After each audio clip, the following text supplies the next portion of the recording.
Dr. Sameeran, District Collector of Coimbatore. I'm happy to send my message on the occasion of this international workshop on hernia and abdominal reconstruction surgeries, which is happening in GEM Hospital. And I wish all success for this international conference. And as you all know, Professor Palnivil is one of the pioneer in gastric surgeries, gastroenterology, and especially in hernia repair surgeries. So this particular type of surgeries have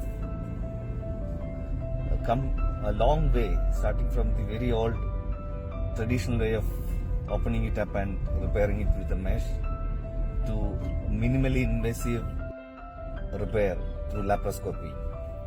So I hope this international conference will give more light, throw more light into this particular niche surgery. Wishing all the best for Dr. Palnivil and to GEM Hospital. Thank you.